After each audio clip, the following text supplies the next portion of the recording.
I know this video is going to get copyright claimed, of course, and it's mainly because of that 30-second clip that I showed you guys.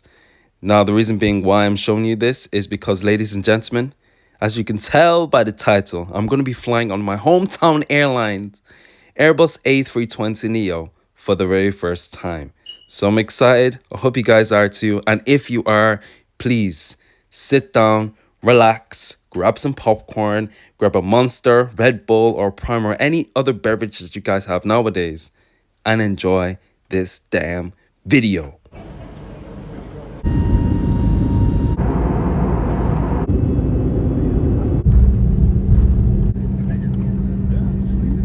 Welcome to my first trip report on this channel, and today I'm going to be flying on my hometown airline, Aer Lingus, on the Airbus A320neo for the very first time.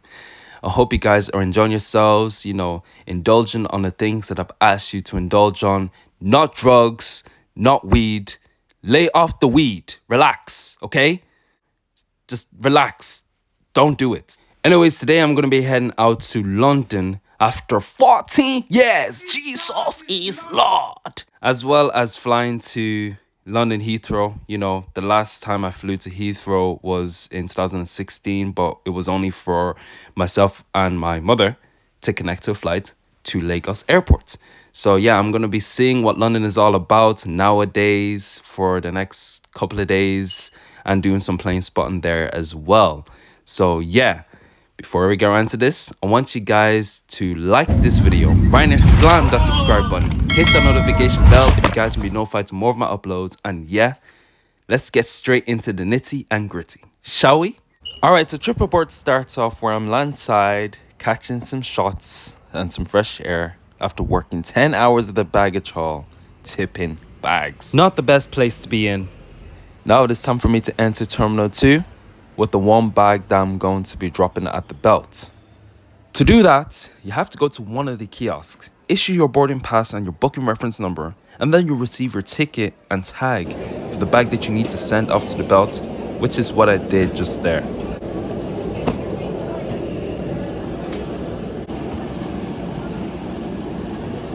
Now it is time for me to head to airside. To get there, you'll have to go through 2 escalators where you will arrive at the security checkpoint, or TSA, which is what you guys call it in the United States. You'll be met by staff where you will have to be taking out your boarding pass to scan before getting in. The process usually takes around 7 minutes, well, 6 minutes, which actually switched on me there. And from there on, you'll be there in a jiffy. After security checkpoints, we head off to airside, where we get some views of the duty-free area, where you can actually try out some perfumes, makeups, sweets. Then we head out to the shops, where we can get some other things like coffee, whiskey, some Burger King, anything you want, We then head off to the long escalator, which will take me down to the 400 gates. After getting off the escalators, I then walked past my departure gate, which will be gate 407 to London Heathrow. I then went to the departure board to look at some departures that will be departing from this terminal 2 and terminal 1 as well. And here you guys can see my flight number, EI-178, heading out to Heathrow at 6 o'clock at gate 407 as well. So yeah. Here we have a United Boeing 787-10 and the evil blue livery, which is actually my first time getting a first sight of in person. This plane recently flew from Athens and was supposed to be continuing on course to Newark Liberty, but decided to divert here due to a medical emergency involving a sick passenger.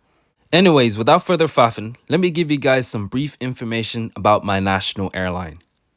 So Aer Lingus, aka my hometown airline, is the national flag carrier of Ireland, which was formerly owned by the Irish government and is currently owned by International Airlines Group. It flies to over 100 destinations around Europe and the United States, from 3 of its hubs being Cork, Shannon, and Dublin being the main hub. Knock, however, serves as a base to Heathrow with only 1 flight operating every day, but that doesn't count as a hub for Aer Lingus, so yeah. Aer Lingus has around 53 aircraft altogether, with an average fleet age of 13 years. On the wide body section, there are around 13 Airbus A330s, 10 being the Dash 300s and 3 being the Dash 200s. Only one Dash 200 is being parked at Bordeaux Airport with the registration of EI. Seriously, that is the registration for their parked A330. On the narrow body section, we have the Airbus A321neo long ranges with 8 in the fleet and 32 Airbus A320ceos. Now, when we actually look into the Airbus A320s, they are split into two, of course. So the Airbus A320 has around 30 in the fleet, so the 320 current engine options with the CFM 56 engines. And the 320neo, the new engine options, only has 2 in the fleet. But they will be getting 1 aircraft more, which will make it 3 A320neos. So yeah. While I was chilling at my assigned gate, I decided to go on Flight Radar 24 to search where my flight was, which is inbound on the landing at runway 10 left, which is the new runway that Dublin has unleashed back in August of 2022. So as you guys can see, the aircraft has started its leg off at Heathrow, went back to Dublin, then decided to go to Gatwick and is currently flying from Gatwick to Dublin. So yeah, here as you guys can see, my ride has finally arrived at the gate after 10 minutes. This plane had its first flight on the 18th of February 2022 and was supposed to be delivered to Smart Avia, but unfortunately the war happened. This resulted in CDB Aviation liaising it for the time being up until Aer Lingus acquired it 3 months later in May of 2022. It then had its first official flight from Dublin to Heathrow as EI-184 5 months later in October, making it now 1.3 years of age. The registration of this aircraft is Echo India November Sierra Bravo, and normally the airline names all the aircraft after their saints. So the name of this one is Saint Aidan or Neve Aidan. The A320neo's engines that the airline has are powered by CFM LEAP 1, which are the same engines that you would see on the Boeing 737 MAX and the Comac C919. This airline visually shows its differences between the predecessor, as it does have the 2 bigger engines as well as the sharklets, whereas the current engine option, the CEO, has the wingtip fences and the smaller CFM engines. Here you guys can visually see the side-by-side comparison between the Neo and the CEO. Now, quick question, which livery do you prefer the most? The new one on the left or the older one on the right? Me personally, I prefer the old one because it is more iconic, more Irish, and more traditional with the colors of green, which you can easily tell that this airline is from Ireland, especially on their Airbus A330s whenever you're going to Los Angeles or New York, or even when you're going to Europe like Frankfurt or Munich, you can easily tell that this aircraft is from Ireland, judging by the green color and the shamrock as well. So filming from a different location, here you guys can see one of the cargo bins being loaded at the forward hold of the aircraft. Initially, when the aircraft flew fresh with EI, ground staff had to load and stack bags manually into the forward and aft holds, which was a lot of effort for them as they were more used to loading cargo bins into those holds. This was due to the fact that the aircraft at the time didn't have the technology implemented to move the bins in and out of the holds, up until now where you can see some of the bins being loaded into it. Now that I've gotten the footage that I needed to get, it's time for me to head off to the gate so I can board my flight.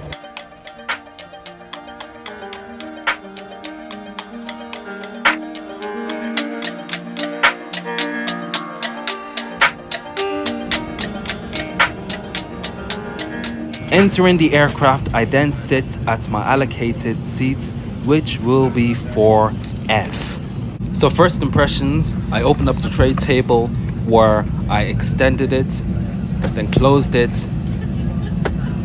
then attended to the safety card, in which I encountered a problem as I opened it, as there was a slight obstruction of gum, which really disgusted me.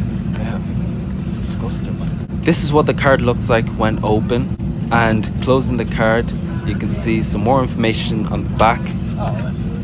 as well as on the front. We then have the seat pockets, and moving my carry-on bag just to the side, I then stretched my legs out to see if there is adequate leg room, which is alright considering the fact that I'm 5'8", and the knee to seat ratio was absolutely trash.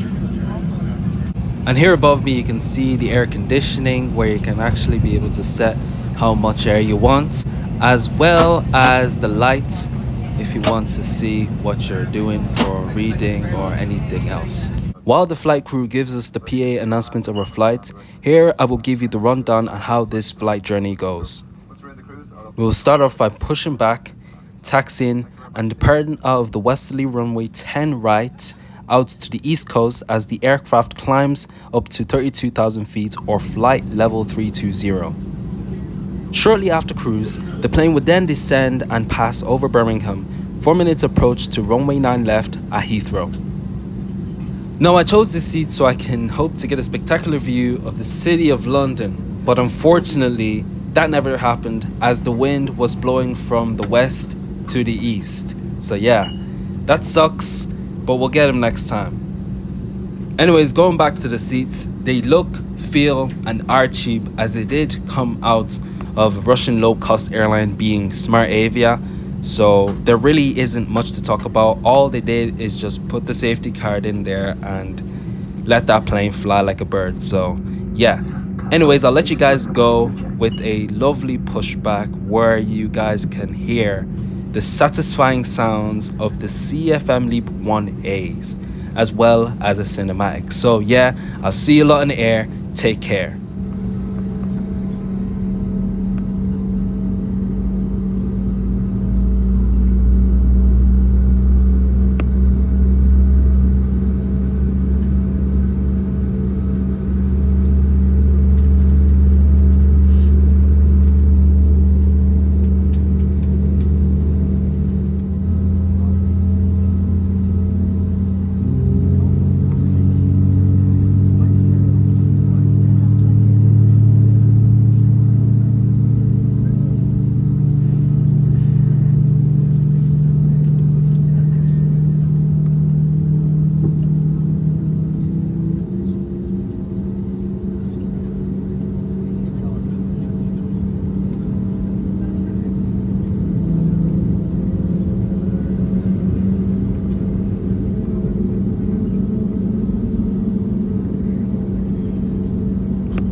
myself to the adventure flight to London today. My name is Dermot Ryan. I'm your cabin service senior.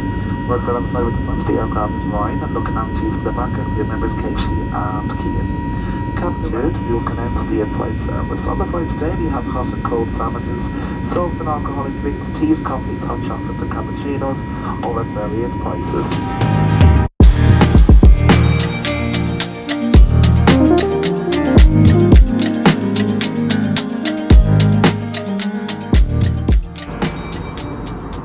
Alright, so we meet again in the air, and I've just gotten my food as service has begun. Here we have a nice Samo along with the Pringles, as well as a bottle of water, which I've gotten from Boots before I even boarded my flight. Here's me just destroying that chicken sandwich. Like, like you cannot go wrong with the noise samo, can ya?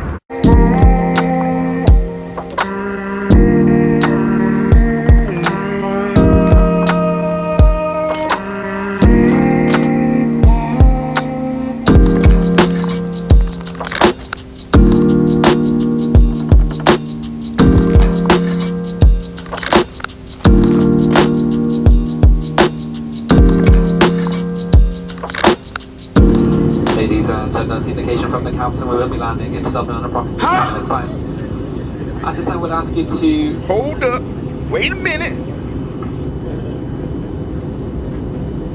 Flight will be landing into London in approximately 10 minutes time. At this time, we'll ask you to do so all personal items into your overhead lockers, especially if you're seated at rows 1, 12 and 13.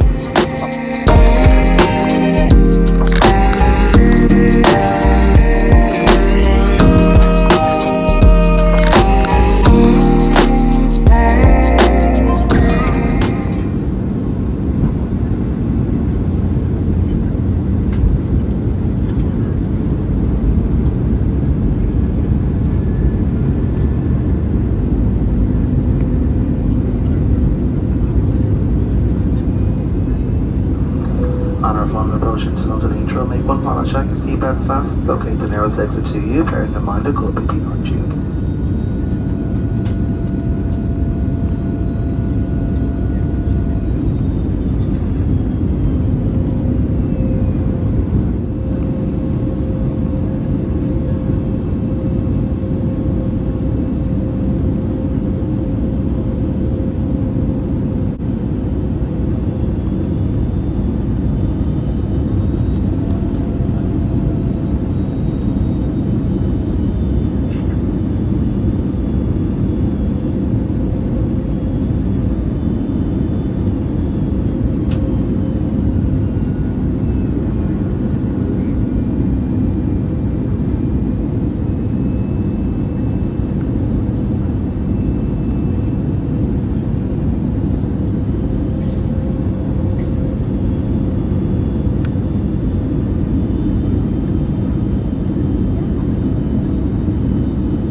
Ladies and gentlemen, you're very welcome to London Heathrow. The time is 7:20 in the evening. For your comfort, please remain in your seat with your seatbelt fastened to the aircraft has arrived at its parking stand and we open the doors.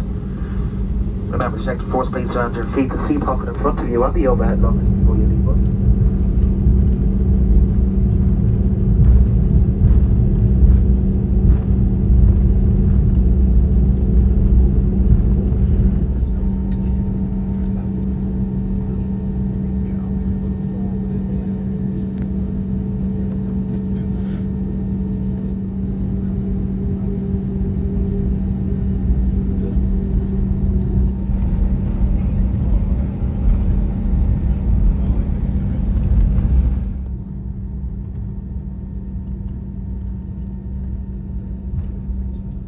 So, we have arrived at London Heathrow with a flight time of 50 minutes on the dot, along with a taxi time of around 7 minutes. Here you guys can see more views of different airlines at Heathrow, including the Negaraku livery of the Malaysia A350. Anyways, my thoughts on this flight was decent. The food was nice. The only thing that gave me a bad start was the safety cards, but again, we charge it to the game. You know, Aer Lingus can do way better than this, you know. But yeah, I will give more of my in-depth review and my thoughts about it in the next video, where I'll be flying home from Heathrow on the same aircraft. So Yeah, as I disembarked my flight, I then said goodbye to our generous cabin crews who has served us during our 50-minute flight, and then headed off to baggage hall to get my bag and head off to landside, where I will be catching the Lizzie line so I can meet up with my cousins. Anyways, that's it for me. I hope you guys enjoyed this trip report if you guys have made it this far. And if you enjoy it, please do not forget to like this video. Right now, slam that subscribe button. Hit the notification bell if you guys will be notified, as well as following me on Instagram, Ricky Aviation YT, for more stuff behind the scenes. And yeah, I'll see you a lot in the next one. Take care.